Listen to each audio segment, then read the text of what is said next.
बिस्मिल्लाहिर्रहमानिर्रहीम। अस्सलाम वालेकुम। आज की रेसिपी है खोया खजूर। खोया खजूर बनाने के लिए 1 से 2 खाने के चम्मच खोए के लेंगे। 10-12 खजूरें हैं जिनको धो के मैंने इनके बीच में से गुठलियाँ देखें निकाल ली हैं। ये काजू है बारीक काटा हुआ, बिल्कुल चॉप किया हुआ। पिस्ते हैं, बादाम हैं। ये तीनों चीज़ें इस खोए में मिक्स कर देंगे। आप चाहें तो इसमें चीनी शामिल कर सकते हैं, अदरवाइज़ खजूर की अपनी मिठास होती है तो चीनी की ज़रूरत नहीं है।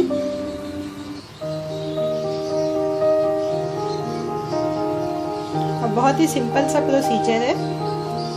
खजूर लेंगे और उसमें ये जो खोए का और पिस्ते बादाम का मिक्सचर बनाया है वो इसमें फिल कर देंगे। ये देखें सारी खजूरों में खोया स्टफ हो चुका है। खोया खजूर अब रेडी टू सर्व है।